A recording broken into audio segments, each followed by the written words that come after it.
আমি যখন ভাবির রুমে গেলাম, যখন আমি প্রস্তুত হচ্ছিলাম তখন কাজের মেয়ে দেখে ফেলে। ওর বয়স বেশি না, 14-15 হবে। তারপর কাজের মেয়ে বলল, আমি সাহেব বাড়িতে আসলে সব বলে দিব। আমি বললাম, তুই কি চাস তোকে সব দিব, তারপরও তুই আমাদের গোপন কথা বলবি না?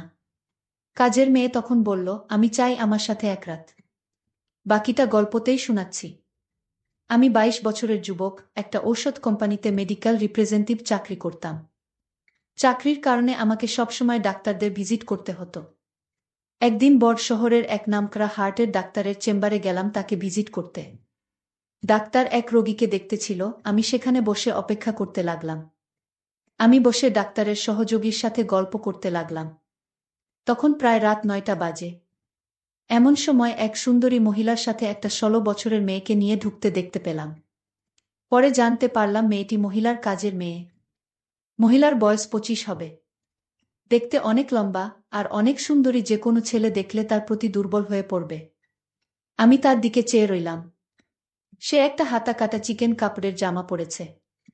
মহিলা আমার দিকে তাকিয়ে মুচকি হেসে বলল, আমি ডাক্তার দেখাবো, আমি ডাক্তারের অ্যাপয়েন্টমেন্ট চাই। ডাক্তারের সহযোগী ফাইল চেক করে বলল, আপনাকে 3 দিন পরে আসতে হবে, এর আগে সম্ভব না। মহিলা বলল, না ভাই প্লিজ, আমাকে কালকে ব্যবস্থা করে দিন। কিন্তু সহযোগী বলছে, না ম্যাডাম, কালকে কোনোভাবে সম্ভব না। এবার মহিলা কাউন্টারের সামনে এসে একটু ঝুঁকে আমার দিকে তাকিয়ে কেমন একটা হাসি দিয়ে বলল, আপনি একটু চেষ্টা করে দেখেন না? আমি তার দিকে চেয়ে রইলাম।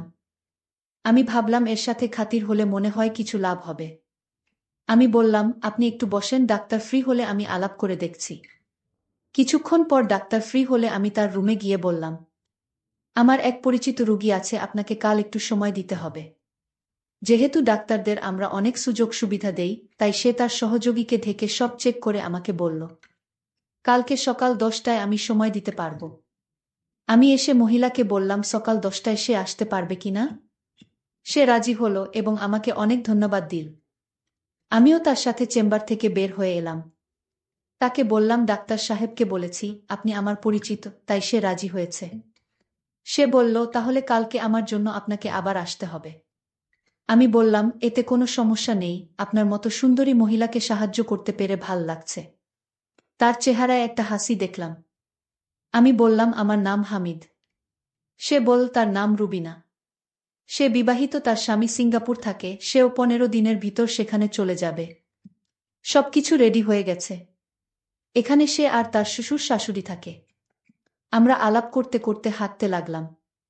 সে বলল, আমার বাসায় চলেন, এক কাপ চা খেয়ে আসবেন।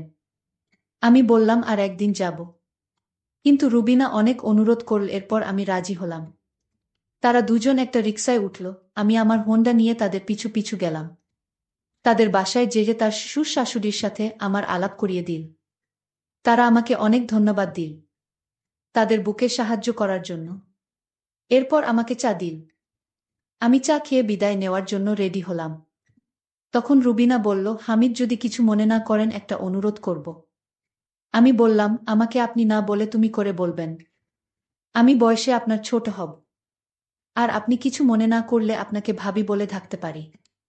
রুবিনা রাজি হল। এরপর বলল, হামিদ, কালকে আমার শ্বশুর শাশুড়ি আমার ননদের বাড়ি যাবে, তাই কাজের মেয়েটা বাসায় রেখে আমাকে যেতে হবে। তোমার যদি কোনো অসুবিধা না হয় তবে আমাকে সকালে এসে ডাক্তারের কাছে নিয়ে যাবে। আমি মনে মনে অনেক খুশি হলাম। আমি বললাম, ঠিক আছে, আমি সকাল 10টার সময় চলে আসব। এরপর বিদায় নিয়ে চলে আসলাম। আমি খুশি মনে বাসায় ফিরে আসলাম। আসলে এখানে এত স্মার্ট মেয়েরা থাকতে পারে আমার কল্পনা ছিল না। আমি সব সময় তা ফলো করে বেড়াই। আমি বাসায় এসে খাওয়া দাওয়া করে রুবিনা ভাবির কথা ভেবে শান্ত হলাম। আর কালকে সকালের জন্য অধীর আগ্রহে অপেক্ষা করতে লাগলাম। পরের দিন সকাল 8টায় ঘুম থেকে উঠে আমি রেডি হয়ে রুবিনা ভাবির বাসায় চলে গেলাম। গিয়ে দেখলাম রুবিনা ভাবি রেডি, আর তার শ্বশুর শাশুড়ি রেডি হচ্ছে মেয়ের বাড়ি যাওয়ার জন্য। আমি আমার হোন্ডার পিছে রুবিনা ভাবিকে নিয়ে চললাম, তারপর বাসার সামনে হাজির হলাম। আমি একটু লজ্জা পেলাম, জানি না রুবিনা ভাবি কি ভাবছে আমার সম্পর্কে। আমার কেন জানি মনে হল রুবিনা ভাবি ইচ্ছাকৃতভাবে আমার মোটরসাইকেলে উঠছে। এভাবে চলতে চলতে প্রায় আধা ঘন্টা লেগেছিল। ডাক্তার সাহেব তখনও আসে নাই। তাই ভাবি ওয়েটিং রুমে বসে অপেক্ষা করতে লাগল। আমিও ভাবির সাথে একটু দূরে বসে গল্প করতে লাগলাম। আমি বারবার ভাবির দিকে তাকাচ্ছিলাম। ভাবি ব্যাপারটা বুঝে মুচকি মুচকি হাসতে লাগল। কিছুক্ষণ পর ডাক্তার সাহেব এসে ভাবিকে দেখল। ডাক্তারের কাজ শেষ হলে আমি আবার ভাবিকে হোন্ডায় চড়িয়ে বাসায় নিয়ে গেলাম। বাসার কাছাকাছি আসতেই রুবিনা ভাবি আমার হোন্ডা থেকে নেমে পড়ল। বাসায় এসে দেখলাম তার শ্বশুর শাশুড়ি চলে গেছে। কাজের মেয়ে একা বাসায়। ভাবি আমাকে বসতে বলে কাজের মেয়েকে নিয়ে ভিতরে গেল। একটু পর ভাবি বলল, আমার ল্যাপটপ কালকে রাতে হঠাৎ হ্যাং হয়ে আছে। তুমি কি দেখবে, কি সমস্যা? আমি বললাম, ঠিক আছে ভাবি, কোথায় নিয়ে আসেন? রুবিনা ভাবি বলল, আমার বেডরুমে আছে, তুমি আস। আমাকে বেডরুমে নিয়ে তার ল্যাপটপ দিয়ে বলল, তুমি দেখ, আমি একটু কাজ করে আসছি। কাজের মেয়েকে বলল আমাকে চা দিতে। আমি ল্যাপটপ নিয়ে স্ক্যান করে ভাইরাস মুক্ত করে দিলাম। তারপর রিস্টার্ট করে দেখলাম ঠিকমতো কাজ করছে। আমি তখনও ল্যাপটপ নিয়ে ঘাটাঘাটি করছি। প্রায় 10 মিনিট পর রুবিনা ভাবি আসল। আমি তার দিকে তাকিয়ে অবাক হয়ে গেলাম। তারপর রুবিনা ভাবি আসলো। আমি হাঁ করে তাকে দেখতে লাগলাম। ভাবি বলল, এমন করে কি দেখছ? সে বলল, আমি তোমার মাঝে এমন কিছু দেখছি যা আমি আগে কখনো দেখিনি। ভাবি আমার অবস্থা বুঝে হাসতে লাগল। একটু পর কাজের মেয়ে আমাদের চা দিয়ে গেল। আমরা চা খেতে খেতে গল্প করলাম। রুবিনা ভাবি অনবরত হাসতে লাগল। আমি ল্যাপটপ ঠিক করে ভাবিকে দেখানোর জন্য একটা মুভি চালু করলাম। আর সাথে সাথে একটা বাজে ছবি চালু হলো। আমি কি করব বুঝতে না পেরে ভাবির দিকে তাকালাম। রুবিনা ভাবি হাসতে লাগল। হাসতে হাসতে বলল, দেখ হামিদ, আমি প্রায় 1 বছর হলো একা একা থাকি। আমারও তো কিছু পেতে ইচ্ছে করে। কালকে তোমাকে ডাক্তারের চেম্বারে দেখে আমার ভিতরে কেমন জানি করছে। তোমাকে নিয়ে আমার মনের ভিতর একটা আশা জাগল। আমি ল্যাপটপ বন্ধ করে উঠে দাঁড়ালাম। রুবিনা ভাবি হেসে উঠে গিয়ে রুমের দরজা বন্ধ করে দিল। রুবিনা ভাবি দরজা বন্ধ করে আমার সামনে আসলো। এমন সময় হঠাৎ করেই দরজার বাহির থেকে 16 বছরের কাজের মেয়েটা নখ দিয়ে ডাক দিল। আমি মনে মনে বললাম, আসার আর সময় পেলি না। রুবিনা ভাবিকে কাজের মেয়ে বলল, আপনি ওনাকে নিয়ে এখানে কি করছেন? রুবিনা ভাবি বলল, আমি যা খুশি তাই করছি। তোর তো সাহস কম না, আমি এখানে কি করছি তাই তুই জিজ্ঞেস করলি আমারে? কাজের মেয়ে বলল, ম্যাডাম, আমি তো খারাপ কিছু বলি নাই। ম্যাডাম বলল, তুই এখন যা, তোর রুমে গিয়ে ঘুমা। কাজের মেয়ে তখন বলল, ঠিক আছে ম্যাডাম, আমি যাব, কিন্তু আপনারা যা করছেন তা কিন্তু মোটেই ভালো না। সাহেব বাড়িতে আসলে আমি সব বলে দিব। কাজের মেয়ের মুখে এইসব কথা শুনে আমার মেজাজটা এত খারাপ হলো।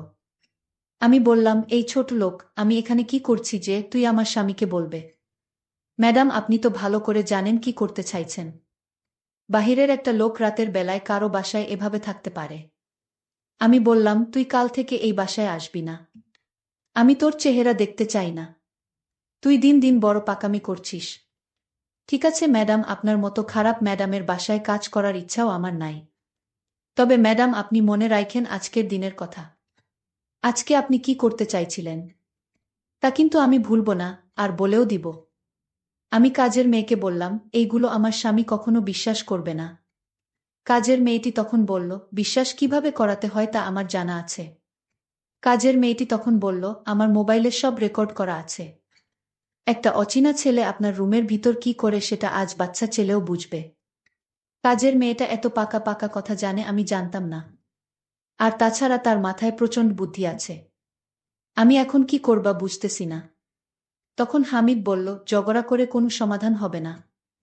আরও মানসম্মান যাবে, আর তাই আমি এর সমাধান করছি। ভাবি, আপনি কোনো কথা বলবেন না? আমি কাজের মেয়েটিকে জিজ্ঞেস করলাম, আচ্ছা তুমি কি চাও এর বিনিময়ে? কাজের মেয়েটি বলল, আমি কিছু চাই না, আমার টাকা পয়সার কোনো লোভ নেই। আচ্ছা তাহলে কি করলে তোমার মুখটা বন্ধ রাখবে, আমাদের কথা কাউকে বলবে না? কাজের মেয়েটি বলল, একটা জিনিস আছে, যদি দেন তাহলে আমি কাউকে বলবো না। আমি বললাম, এই তো কাজের মেয়েটি অনেক লক্ষ্মী আছে, ঠিক আছে বলো তোমার কি জিনিস চাই। কাজের মেয়েটি তখন বলল, আপনি ভাবির সাথে যা করতে চেয়েছিলেন আমিও তা চাই। কাজের মেয়ের মুখে এমন কথা শুনে আমার কলিজাটা কেঁপে উঠল। আরে বলে কি? আমি তখন কাজের মেয়েটিকে প্রশ্ন করলাম, এর আগে কি তুমি এরকম হয়েছে তোমার সাথে? কাজের মেয়েটি বলল, না হয়নি, আমি আজ চাই। আমি কাজের মেয়েটিকে বুঝিয়ে বললাম, দেখো তুমি এখনো বাচ্চা মেয়ে। আচ্ছা তুমি নিজেই বলো এখন কি তোমাকে বিয়ে দেওয়া ঠিক হবে? কাজের মেয়েটি বলল, আমার পাশের বাড়ির বান্ধবী, সে আমার থেকে 3 বছরের ছোট, তার যদি বিয়ে হতে পারে তাহলে আমার হতে পারে না। আমি কাজের মেয়ে, প্রত্যেকটা কথা শুনে অনেক অদ্ভুত লাগছে। আমি তখন কাজের মেয়েটিকে দমক দিয়ে বললাম, তুমি যে এসব বলছো তোমার কি ভয় করছে না? ভয় করবে কেন, আজকাল তো এসব বিষয় পানিভাত। আরে বলে কি, আচ্ছা ঠিক আছে, আমি যদি তোমার কথা রক্ষা না করি তাহলে তুমি সব বলে দিবে তাই তো? যদি আপনি আমার কথা না রাখেন তাহলে আমি অবশ্যই বলে দিব। এতে আপনারও সমস্যা হবে আর ম্যাডামেরও সমস্যা হবে। আমি তখন কাজের মেয়ের সাথে কথা বলে পারছিলাম না। আর তাই তার প্রস্তাবে আমি রাজি হলাম। রুবিনা ভাবি বলল, আপনি কি বলছেন এসব, ও কি পারবে আপনার সাথে? আপনি কি পাগল হয়ে গেছেন নাকি? আমি বললাম, দেখো, ওর মুখ চাপা দিয়ে কথা ডেকে রাখার জন্য এছাড়া আর আমাদের উপায় নাই। সে পারুক আর না পারুক সেটা তার বিষয়, আমি চেষ্টা করে তো দেখতে পারি। রুবিনা, ঠিক আছে, আপনি যা ভালো মনে করেন তাই করেন, পরে সমস্যা হলে আপনি বুঝবেন। সেই চিন্তা তোমার করতে হবে না, আমি সব সামলে নিব। আমি তখন কাজের মেয়েটিকে বললাম, কোথায় যেতে হবে বলো? কাজের মেয়েটি বলল, এই বাসায় আরও একটি রুম আছে। যে রুমে আমি রাতে একা থাকি সেই রুমে। কোথায় সেই রুম? কাজের মেয়েটি বলল, আসুন আমার সাথে। আমি কাজের মেয়ের পিছু পিছু গেলাম। তারপর সে একটা ছোট্ট রুমে থাকে। সেই রুমে আমাকে নিয়ে গেল। আর রুবিনা ভাবি বলল, আপনি যান, চিন্তা কইরেন না, আমি আছি বারান্দায়। আমি রুবিনা ভাবিকে বললাম, ঠিক আছে, আপনি বারান্দায় থাকেন। তারপর কাজের মেয়ের রুমে ঢুকলাম। কাজের মেয়ে বলল, আপনি অনেক সুন্দর দেখতে। আমি বললাম, তাই? কাজের মেয়েটি তখন দরজাটা লক করে দিল। আমি হামিদকে বললাম, দেখুন, আমি দরজাটা নক করে ঠিক করিনি। সে বলল, উত্তম কাজ করেছ। কাজের মেয়েটি তখন বলল, আপনার সাথে হওয়ার আগে আপনি আমার হাতের তৈরি করা চা খাবেন না? সে বলল, চা খেলে মোট ভালো থাকে, তুমি চা বানালে আমি অনেক খুশি। আর চাটা খেয়ে নিলে ভালোই হবে। আমি হামিদের জন্য চা বানালাম। আমি হামিদকে চা হাতে তুলে দিলাম। হামিদ বলল, তুমি চা খাবে না? আমি বললাম, আমি চা খাই না। আপনি খান, আমার চায়ের প্রশংসা সবাই করে, আপনিও করবেন আশা করি। তারপর আমি চা খেতে শুরু করলাম।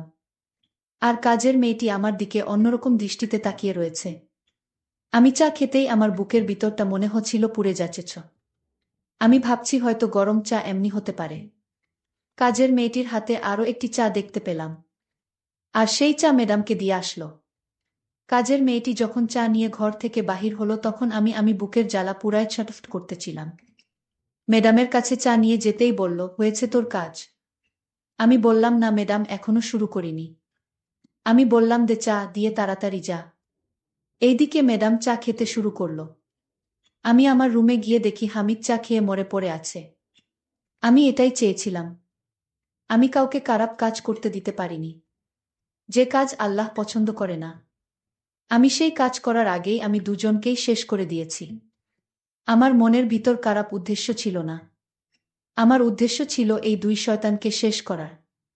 বন্ধুরা, আজকের গল্পটি কেমন লাগলো তা অবশ্যই কমেন্ট করে জানাবেন। আর এরকম নতুন নতুন গল্প পেতে আমার চ্যানেলটিকে সাবস্ক্রাইব করে পাশে থাকবেন। ধন্যবাদ।